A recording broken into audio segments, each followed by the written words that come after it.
Hi ಎಲ್ರಿಗೂ ನಮಸ್ಕಾರ. Welcome back to my YouTube channel. ಯಾರಾದರೂ ಫಸ್ಟ್ ಟೈಮ್ ನನ್ನ ಚಾನಲ್ನ ನೋಡ್ತಾ ಇದ್ದರೆ ಪ್ಲೀಸ್ ಸಪೋರ್ಟ್ ಮಾಡಿ, ಹೀಗೆ ಲೈಕ್ ಮಾಡಿ, ಶೇರ್ ಮಾಡಿ ಮತ್ತು ಸಬ್ಸ್ಕ್ರೈಬ್ ಮಾಡ್ಕೊಳ್ಳೋದು ಮಾತ್ರ ಮರಿಬೇಡಿ ನನ್ನ ಚಾನಲ್ನ. ಇವತ್ತು ನಾವು ರಾಯರ ಪವಾಡಗಳಲ್ಲೂ ತುಂಬ ಹಲವಾರು ಪವಾಡಗಳಿದೆ. ಅದರಲ್ಲಿ ಒಂದು ಪವಾಡನ ನಾವು ನೋಡ್ತಾ ಹೋಗೋಣ. ಇವತ್ತು ನಮ್ಮ ರಾಯರ ಹತ್ರ ಅನೇಕ ವಿದ್ಯಾರ್ಥಿಗಳು ವ್ಯಾಸಂಗ ಮಾಡ್ತಾ ಇರ್ತಾರೆ.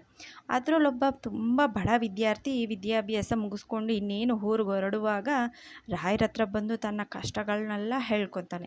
ಕಷ್ಟಗಳನ್ನೆಲ್ಲ ಹೇಳ್ಕೊಂಡು ಹೋಗ್ತಾ ಇರುವಾಗ ರಾಯರು ಸ್ನಾನ ಮಾಡೋ ಸಮಯದಲ್ಲಿ ತಮ್ಮ ಬಳಿ ಏನು ಕೊಡಲು ನಿನಗಿಲ್ಲ ಎಂದಾಗ ಆಗ ಆ ಬಡ ವಿದ್ಯಾರ್ಥಿ ಏನಿರ್ತಾನೆ ಅವನು, ಸ್ವಾಮಿ ನೀವು ಏನು ಕೊಟ್ಟರು ನನಗೆ ಅದು ಮಹಾಪ್ರಸಾದನೇ ಸ್ವಾಮಿ ಅಂತ ಹೇಳ್ತಾನೆ. ಆಗ ರಾಯರು ಬಂದು ಒಂದು ಹಿಡಿ ಕೈ ಮುಷ್ಟಿಯಷ್ಟು, ಒಂದು ಹಿಡಿ ಅಂದರೆ ಮುಷ್ಟಿಯನ್ನು ತುಂಬ ಮಂತ್ರಾಕ್ಷತೆಯನ್ನು ತಗೊಂಡು ಆ ಮಂತ್ರಾಕ್ಷತೆಯನ್ನು ಆ ಬಡ ವಿದ್ಯಾರ್ಥಿಗೆ ಕೊಡ್ತಾರೆ ರಾಯರು. ಆ ಮಂತ್ರಾಕ್ಷತೆಯನ್ನೇ ಆ ಬಡ ವಿದ್ಯಾರ್ಥಿ ಮಹಾಪ್ರಸಾದ ಅಂತ ತಗೊಂಡು ಕಣ್ಣಿಗೆ ಹೊತ್ಕೊಂಡು ಅದನ್ನು ತಗೊಂಡು ಊರಿಗೆ ಹೋಗ್ತಾನೆ. ಊರಿಗೆ ಹೋಗುವಾಗ ದಾರಿಯಲ್ಲಿ ತುಂಬ ಕತ್ಲಾಗೋಗಿರುತ್ತೆ. ಆದ್ದರಿಂದ ಇನ್ನು ಹೋಗೋಕ್ಕಾಗಲ್ಲ ಅಂತ ತಿಳ್ಕೊಂಡು ಒಂದು ಮನೆ ಹತ್ರ ಹೋಗಿ ಜಗಲಿ ಮೇಲೆ ಮಲಗೋಣ ಅಂತ ನೋಡಿ ಅಲ್ಲಿರೋ ಮನೆಯವರ ಅಪ್ಪಣೆಯನ್ನು ಕೇಳ್ಕೊತಾರೆ. ಅಪ್ಪಣೆ ತಗೊಂಡು ಅಲ್ಲೇ ಮನೆ ಹತ್ರ ಮಲಗಿರುವಾಗ ಆ ಸಮಯದಲ್ಲಿ ಆ ಮನೆಯವರ ಮಾಲೀಕ ಏನಿರ್ತಾರೆ ಅವರ ಹೆಂಡತಿ ಗರ್ಭಿಣಿಯಾಗಿರ್ತಾಳೆ. ಗರ್ಭಿಣಿಯಾಗಿರೋದ್ರಿಂದ ಮಧ್ಯರಾತ್ರಿಯಲ್ಲೂ ಒಂದು ಪಿಶಾಚಿ ಮನೆಯೊಳಗಡೆ ಹೋಗಿ ಆ ಹುಟ್ಟೋ ಮಗುವನ್ನು ಕೊಲ್ಲಬೇಕು ಅಂತ ಪ್ರಯತ್ನ ಮಾಡ್ತಾ ಇರುತ್ತೆ. ಹೀಗೆ ಪ್ರಯತ್ನ ಮಾಡ್ತಾ ಇರುವಾಗ ಅಲ್ಲೇ ಜಗಲಿಯಲ್ಲಿ ಮಲಗಿರ್ತಾನಲ್ಲ ಆ ಬಡ ವಿದ್ಯಾರ್ಥಿ ಏನಿರ್ತಾನೆ, ಅದೇ ರಾಯರ ಭಕ್ತ, ಅವನ ಹತ್ರ ಮಂತ್ರಾಕ್ಷತೆ ಇರೋ ಕಾರಣದಿಂದ ಆ ಪಿಶಾಚಿಗೆ ಅಲ್ಲಿ ದಾಟೋಕ್ಕೆ ಆಗಲ್ಲ ಮನೆ ಒಳಗಡೆಗೆ.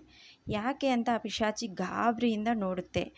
ಆ ಗಾಬರಿಯಿಂದ ನೋಡಿದಾಗ ಏನು ಅಂತ ನೋಡಿದಾಗ ಅಲ್ಲಿ ಬಡ ವಿದ್ಯಾರ್ಥಿ ಹತ್ರ ಮಂತ್ರಾಕ್ಷತೆ ಇರುತ್ತಲ್ಲ ಅದು ಬೆಂಕಿಯಂತೆ ಕಾಣುತ್ತೆ. ಬೆಂಕಿಯಂತೆ ಕಾಣೋದ್ರಿಂದ ಆ ಪಿಶಾಚಿ ಏನು ಮಾಡುತ್ತೆ,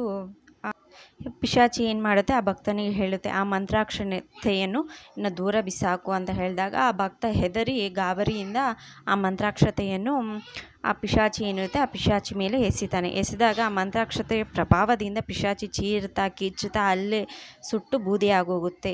ಈ ಚಮತ್ಕಾರವನ್ನು ಕೇಳಿದ ಮಂದಿಯೆಲ್ಲ ಆಶ್ಚರ್ಯಗೊಳಗಾಗ್ತಾರೆ. ಆಶ್ಚರ್ಯದಿಂದ ಇರುವಾಗಲೇ ಆ ಮನೆಯಲ್ಲಿದ್ದ ಗರ್ಭಿಣಿಗೆ ಮಗುವಾಗಿರುತ್ತೆ. ಮಗುವಾದ ಖುಷಿಯಲ್ಲಿ ಎಲ್ಲರೂ ಇರ್ತಾರೆ. ಹೀಗೆ ರಾಯರು ಕೊಟ್ಟ ಮಂತ್ರಾಕ್ಷತೆಯಿಂದ ದುಷ್ಟಶಕ್ತಿ ನಾಶವಾಗುತ್ತೆ. ಹೀಗೆ ರಾಯರ ಪವಾಡಗಳು ತುಂಬ ಹಲವಾರುಗಳಿವೆ. ಹೀಗೆ ನಾನು ಒಂದೊಂದನ್ನು ತಿಳಿಸ್ತಾ ಹೋಗ್ತೀನಿ. ಹೀಗೆ ಲೈಕ್ ಮಾಡಿ, ಸಪೋರ್ಟ್ ಮಾಡಿ ಮತ್ತು ಶೇರ್ ಮಾಡಿ.